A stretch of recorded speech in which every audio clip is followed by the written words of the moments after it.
que isto era um bairro, era um simples bairro, não era junta ainda, era um bairro que à partida foi construído na clandestinidade, né? A maior parte dos prédios são clandestinos. De maneira que era um bairro, digamos, que não tinha nada de nada, não tinha infraestruturas, não tinha água, não tinha luz, não tinha esgotos, não tinha nada de nada. Levávamos aqui dos sapatos dentro de um saco, levávamos botas de borracha pelo caminho, os transportes, não havia transportes quase nenhum, e nem podiam cá vir, isto era mesmo assim, chegavam só ali à entrada da Brandoa e depois voltavam para trás. E muitas vezes ainda se tinha que empurrar o autocarro, ficava atascado na lama até chegar a Benfica. Era um autêntico viveirinho da miudagem, em que os que moravam deste lado da Praça da Igreja usavam muito este lado como campo de bola e nós os do outro lado usávamos mais o outro lado como campo de bola preferencial. E em torno da igreja, que constituía uma série de elementos aglutinadores, com as atividades que tinha envolventes, os escoteiros, tudo isto, os miúdos iam se aproximando, iam se promovendo, iam se relacionando, conhecendo. Isto era apenas um campo baldio, digamos, e era chamada a Quinta da Garagem, porque havia a empresa Eduardo Jorge, que os mais antigos com certeza que se recordarão, e aqui, portanto, era o ponto de recolha das caminhonetas e onde se fazia a reparação delas e todo o serviço inerente. Também depois foi construída a parte de escritórios, portanto aqui ficava localizado todo, era o centro da empresa, da Eduardo Jorge. É uma emoção enorme, sobretudo por ver isto parado e não ver comboios a passar. Comboios, as bogis que faziam parte dos comboios que estavam aí, assim, espalhadas à porta da oficina até ir para a montagem. E ouvir o comboio a apitar no ramal que tínhamos direto à CP, em Lisboa, que era uma festa. Eu nunca fiz nenhum comboio, mas contribuí para arranjar, na datilografia, sobretudo, para fazer as cartas para as encomendas. Essa sensação, comparada com hoje, é o deserto, e isso faz muito a pena. Passado estes anos todos, ainda sonho, às vezes, que ainda estou a trabalhar ali na Civil.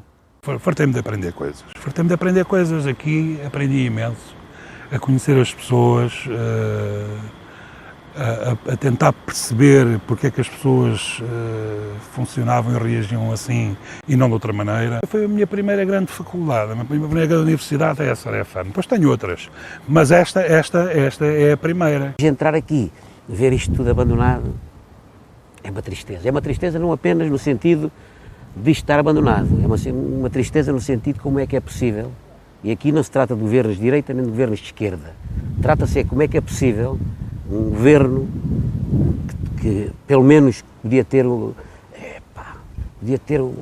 uma situação em que olhasse primeiro para o país, nunca poderia deixar de destruir empresas com esta capacidade, porque são empresas com esta capacidade que podem concorrer no mercado internacional. Portanto, hoje verificarmos isto é lamentável e quase podemos dizer que é um crime que foi cometido.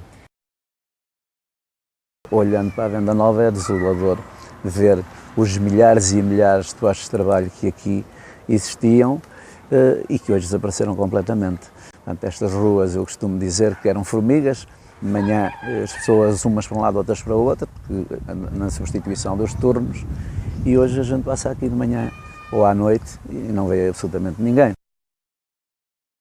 Esta casa estava abandonada cá em cima, estava fechada, havia azulejos já levantados e, portanto, era uma casa em risco. É uma casa fabulosa. Portanto, de certa forma, foi o virmos para cá que permitiu que esta casa tivesse chegado às mãos da Câmara para ser hoje a Casa Roque Cambeiro, com azulejos e com o chão ainda original, etc. Era a Quinta do Estado. Isto era a gente, quando éramos miúdos, vinhamos para aqui jogar a bola neste sítio. Aqui semeavam, pronto, várias coisas, não é? Toda a Quinta do Estado em si semeavam trigo, semeavam várias coisas, a fruta, que era por causa da pecuária. A pecuária que era aqui na Quinta do Estado. Aqui a estrutura do liceu é a mesma. Não há até grandes modernizações. Portanto, a estrutura física, a infraestrutura é exatamente igual como eu quando tinha os meus 17 anos, não é? Quando eu entro aqui sinto esta certa nostalgia. A estrutura do liceu é a mesma. O ambiente não tem nada a ver. É uma quinta abandonada. Essa aqui é a característica que ajuda a identificar há 40 anos atrás o que era este casal dos Olmeiros. Pertencia ao general Botelho Muniz e, digamos, todo este espaço estava a ser objeto de um processo de urbanização, o que implicava que tudo aquilo que era edificado neste espaço estivesse para ser arrasado para permitir o surgimento de uma nova urbanização.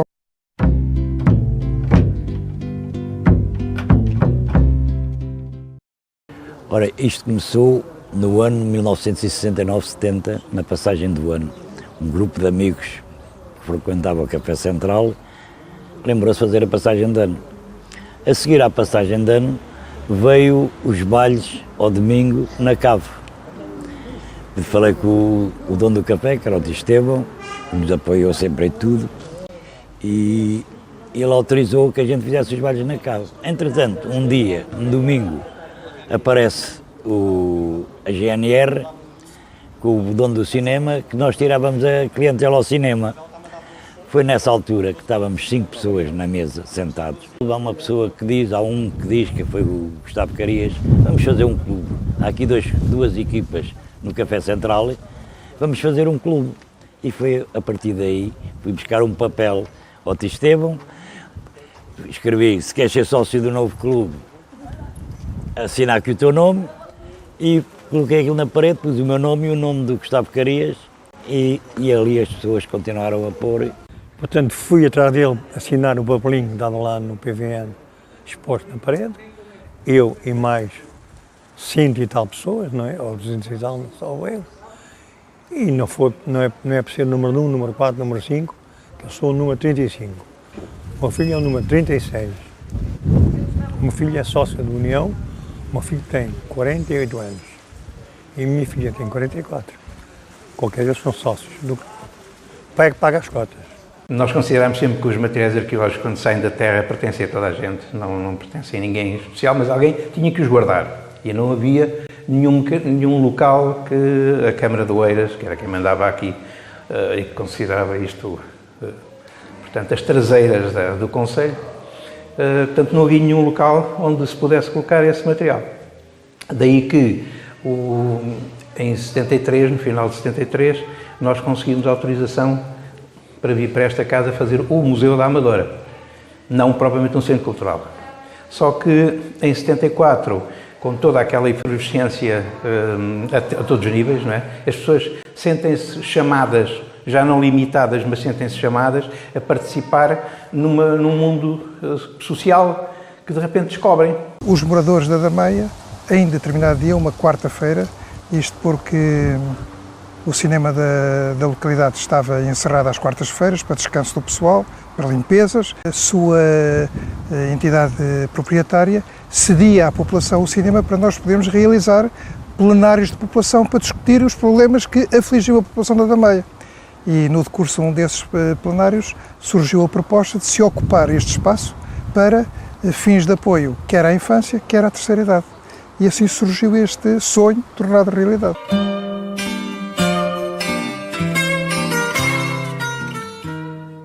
A Bertrand Tite chegou a ter o maior fundo editorial de autores portugueses. E a Comissão de Trabalhadores exigiu edições de livros portugueses.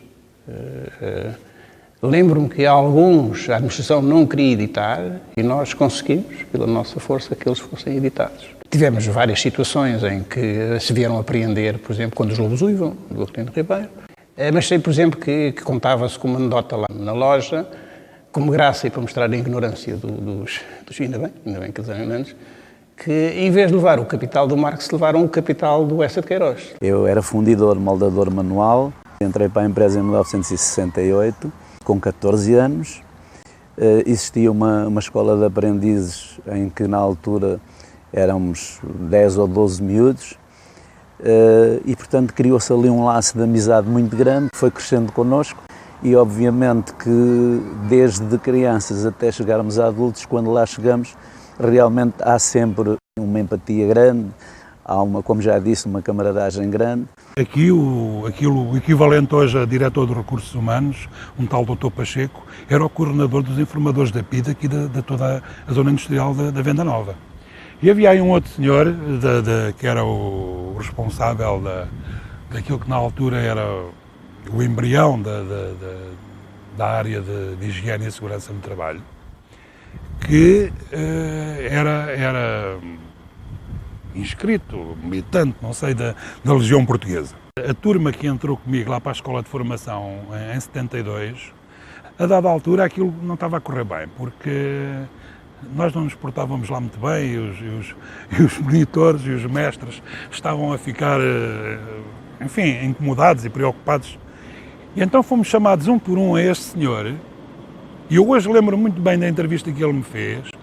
De facto, o que ele queria saber era se algum de nós tinha ideias subversivas relativamente ao regime. E se estávamos a utilizar aquele mal-estar, aquela indisciplina lá na escola, como forma de contestar o regime, a administração e tal, essas coisas. Mas é verdade. E foi uma entrevista altamente insidiosa, uma coisa perfeitamente execrável, que esse senhor fez. E fez a todos nós, individualmente, um de cada vez.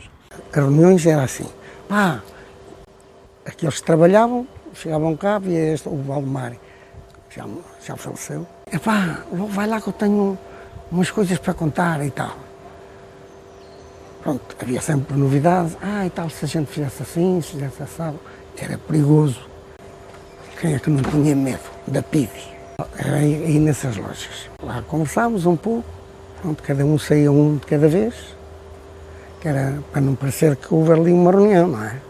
Um sócio também mais tarde de 108, era o Luís Furtado, que trabalhava para os cartazes dos cinemas, aqueles cartazes grandes, ele é pintor, fez o emblema do clube, fez as cores do clube, que tivemos problemas por causa disso, no tempo que havia a PIDE, por causa do emblema que tem duas mãos, um livro, uma roda dentada e uma corrente, e o nome União e Progresso da Venda Nova. Foi aí que a PIDE andou a frequentar ali o café e mais tarde, pronto, desistiram, porque quando a gente quis legalizar o clube, legalizámos o clube. O Cavô de Santo António à Igreja é assim uma nota anedótica e que foi de grande coragem. Tanto um grupo de estudantes universitários de medicina e de outros, eu lembro-me mais de medicina, portanto faziam reuniões ditas culturais, em que eu fui passar filmes do Charlot, que era a minha contribuição, eu era miúdo ainda, nessa altura, de 14, 15 anos talvez, mas que eram já um núcleo do MDP-CDE, ou pelo menos um grupo de pensadores já de oposição ao regime. Periodicamente eles eram visitados pela PIDE, nunca ficaram dentro, provavelmente porque nunca lhes conseguiram encontrar qualquer prova. Nos liceus e nas faculdades havia uma grande movimentação de contestação. Portanto, eu rapidamente fui absorvido pela contestação contra o fascismo. E porquê? Porque os jovens da minha idade, dentro de um ano, 2, eram chamados para o exército. E ao serem chamados para o exército, tinham que ir para uma guerra para a qual não sabiam qual a sua origem, não sabiam o que é que estavam lá a fazer ou não, sabiam que podiam morrer. Portanto, havia uma grande parte da juventude que se recusava a ir para a chamada guerra colonial para a África. Então, eu rapidamente me politizei contra a guerra colonial. Ali, que hoje já não é casas de banho, os WCs dos jovens, eu lembro perfeitamente que era. Eu lembro-me com marcadores dentro da casa de banho, para não ser apanhado pelos contínuos e pelos bufos, como se dizia na altura, ou os agentes da PIDE, eu escrevia nas paredes, ainda sem saber completamente o significado, eu pintava, como hoje faço os grafites, eu escrevia abaixo a guerra colonial, coisas assim desse género, portanto, os chamados dizeres subversivos. Portanto, eu comecei a fazer atividade política antes do 25 de Abril, aquela atividade antifascista, contra o regime e contra a guerra. Os indivíduos que vinham, portanto, mais crescidos, que a gente não eram caras conhecidas, vinham com os paus, com portanto, vestidos, penso, com capas, e tudo começava, portanto, havia alguma organização para trás, que eu não desconhecia, mas havia um jogo, que naquela altura se chamava o jogo do alho. Era um jogo em que havia 3 ou 4 que, digamos, amochavam, havia um que estava encostado à parede, os outros punham-se em fila por baixo e depois os outros saltavam para cima das costas dos outros colegas. E pronto, enfim, fazia parte do jogo.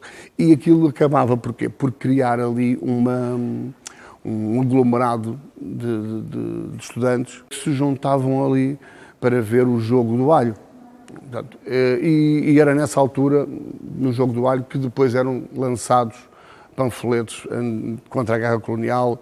E pronto, e depois havia uma agitação enorme, não é? O King Kong completamente desorientado no meio daquilo, e eles depois desapareciam, mas ficava sempre um panfleto e ficava a sensação que afinal, digamos, portanto, havia alguém que lutava contra aquela paz imposta, não é?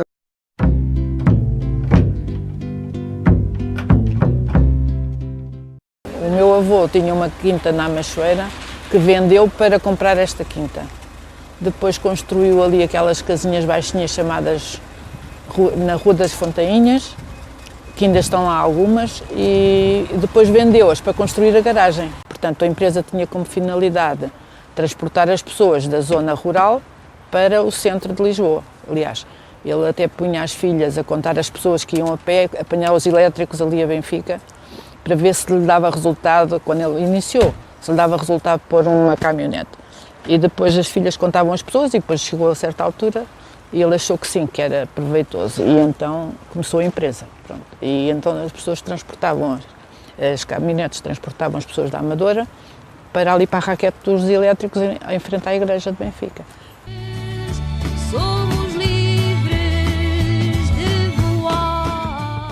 O 25 de Abril vivi-o o dia inteiro aqui a cumprir o horário de trabalho, não saí daqui. Fui acordado de manhã em casa por um amigo que também saía mais ou menos à mesma hora que eu, a dar-me a notícia de que havia um golpe de Estado na rua. Abraçámos e saltámos e pulámos muito, mas eu vim para a fábrica ter com a minha gente, saber como era, o que é que se ia fazer.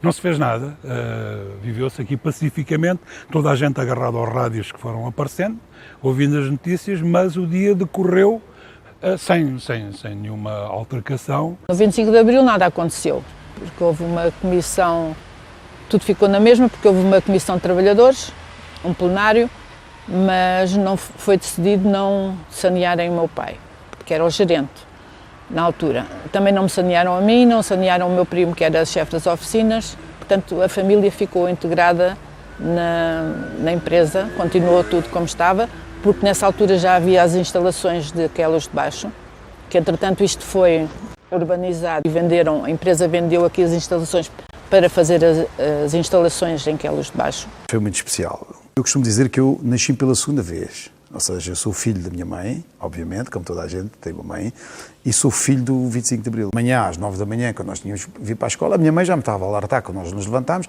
ouvi qualquer coisa, toma cuidado no liceu e tal. As pessoas estavam assim, chegámos aqui ao liceu, não houve aula, quer dizer, os estudantes de imediato pararam a escola e ocuparam ali a parte da entrada, subíamos para tudo o que era sítio, mesas, cadeiras, onde se pudesse falar e comunicar. Já havia grupos ativos, como nós. Eu dinamizava, junto com o meu irmão mais velho e outros estudantes, dinamizávamos um grupo de estudantes chamado Impulso. Tínhamos um boletim clandestino que chamava-se Impulso. Portanto, o Impulso para agir.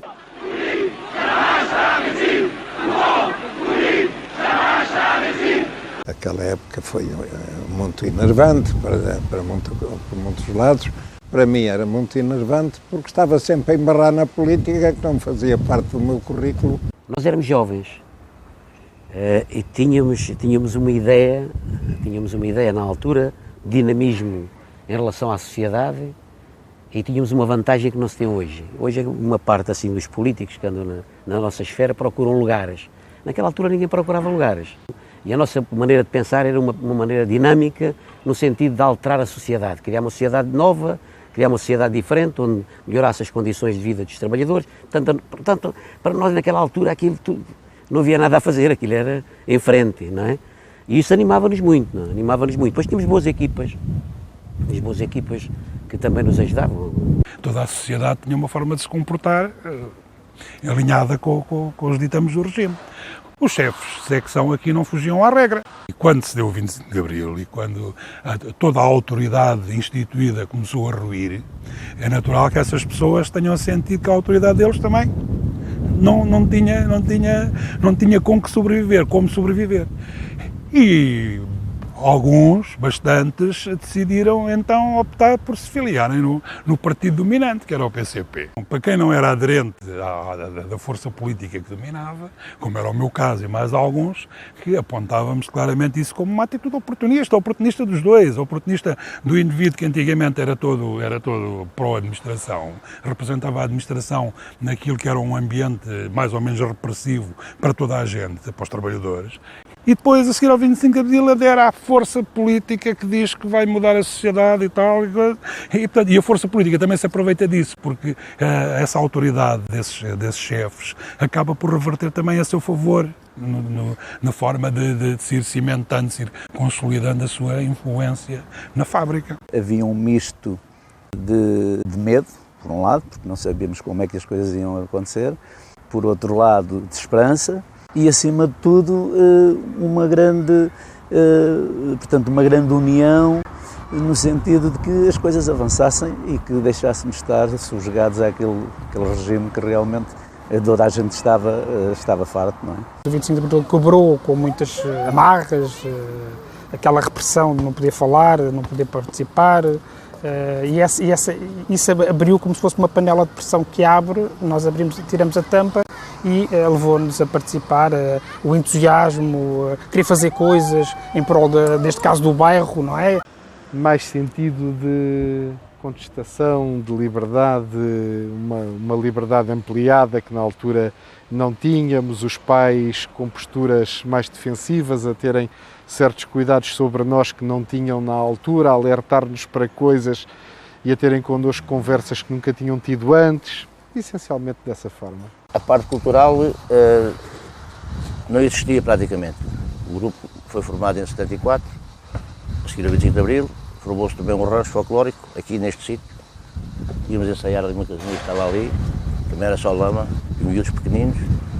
Os meus filhos tinham na altura 5, 6 anos, os outros também. Formámos aqui uma dança de carnavalesca e daí nasceu o rancho folclórico. Tudo miudinhos, portanto, o nome do rancho é o rancho infantil, juvenil e infantil da Brandoa. E havia desporto, havia muita coletividade, muita coisa que hoje não há. A malta não aparece. Ninguém sabia o que é que ia acontecer no dia a seguir. Eu não sabia se ia ter aulas, se ia para a manifestação, se ia para o Alentejo, se ia para uma greve, se havia greve, se havia lutas, se havia reuniões. A única coisa que realmente sabia, inversamente, era que sabia o que é que eu queria para amanhã. É a grande transformação, digamos, mental, não é, ou cultural do 25 de Abril. Todos acreditávamos realmente que queríamos uma sociedade diferente e todos acreditávamos que Portugal ia mudar de uma forma sempre para melhor, cada um na sua perspectiva de ver o mundo e a realidade.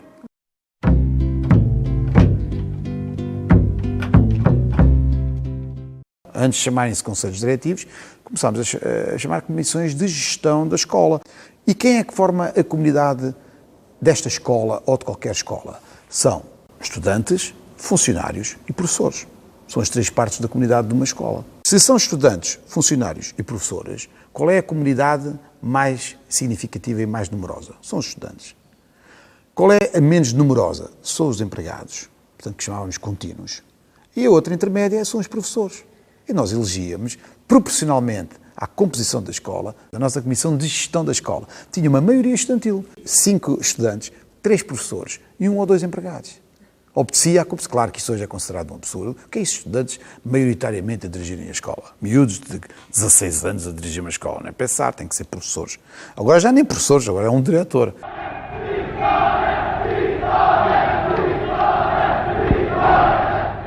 O meu trabalho era aquilo que nós decidíamos que precisávamos na Brandoa disto, daquilo, com este arruamento feito, porque aqui não havia nem um palmo de alcatrão, não havia nada, nem esgotos sequer. Eu levava, faz conta que era uma ata, não é? Da resolução daquilo que nós tínhamos decidido aqui, porque nessa altura havia comissões de moradores em toda a freguesia. Em toda a freguesia tinha comissões de moradores. E então discutimos o assunto, pode ser ou não pode ser, vamos ver, vamos reunir. Ali a 8 dias tornavam a reunir e eu ia lá. Com outra coisa, trazia as informações que eles me davam aqui para a comissão. E assim sucessivamente. Reuníamos aqui neste espaço. Reuníamos a comissão, não é? Mas com os moradores, que era todas as quintas-feiras, era ali na escola primária número 2, na altura, hoje Vasco Martins Revolo. Fazíamos reuniões com a população e aí estava cheio, a sala de aula, com pessoas em pé, com pessoas sentadas e tal. Com os mais variedíssimos problemas, uns que tentávamos resolver, com a ajuda da Junta de Freguesia ou da Câmara Municipal de Oeiras, outros sentíamos completamente incapacitados para resolver, não estava nas nossas mãos.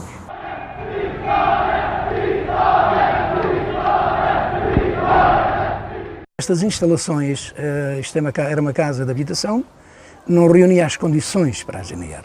E então, dado que ocupámos aquela padaria e não servia para mais nada, ela não estava a laborar na altura, entretanto pensámos em instalar ali GNR, onde estive durante vários anos, muitos, até a PSP vir para a Brandoa. Depois os donos da padaria queriam-nos tirar de lá, mas como a GNR, aí eles travaram às 4 rodas, então, está lá, aquilo estava fechado, fizemos a limpeza daquilo, estava lá os fornos na mesma, fazíamos, aquilo estava de noite e de dia, a comissão ali, os que não estavam a trabalhar estavam lá o dia todo.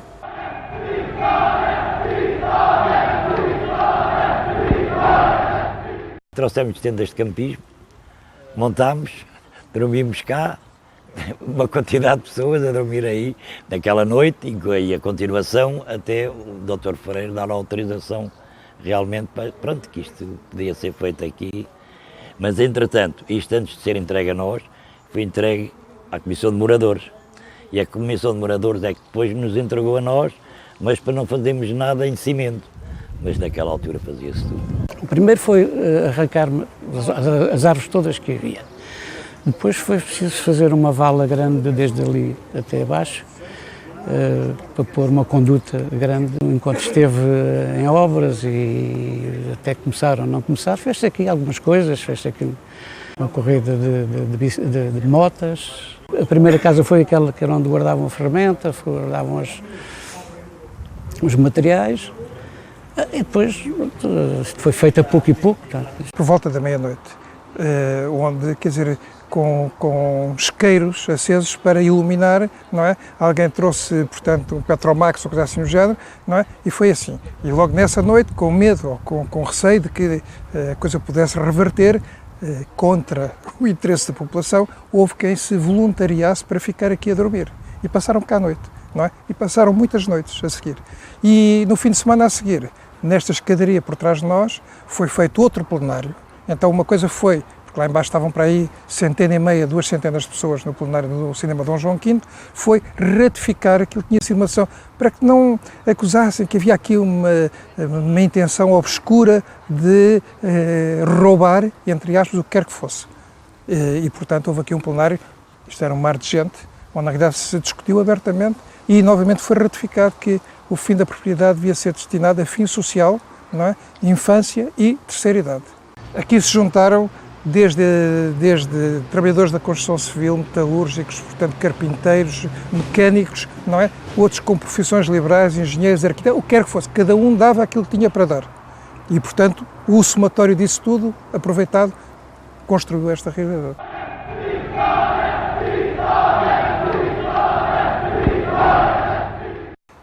Nós hoje olhamos à volta, portanto, vemos aqui estas coisas que seguram os ferros que dão a suporte, não é?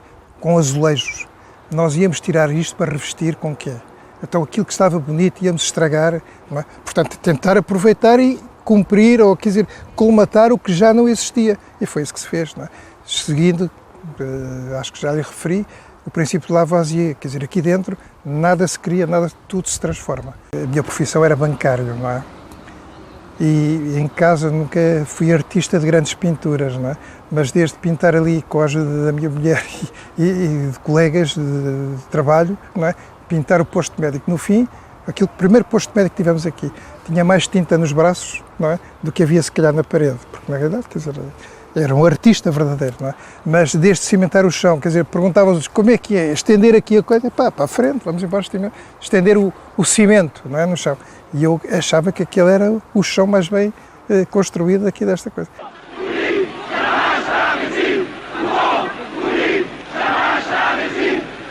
Por decreto-lei, e quando foi a nacionalização, então o meu pai foi, digamos, foi deposto, porque ficaram 3 pessoas, 3 oficiais do Exército a substituí-lo como gerentes da empresa e pronto, a empresa foi nacionalizada, não é?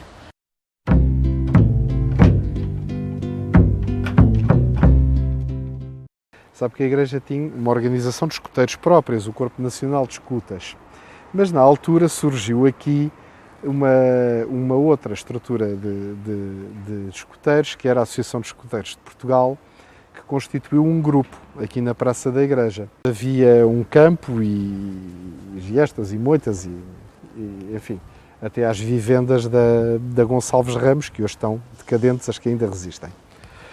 E nesse espaço, foi num pavilhão pré-fabricado, foi feita a sede local do que foi o Grupo 47 da Associação de Escuteiros de Portugal.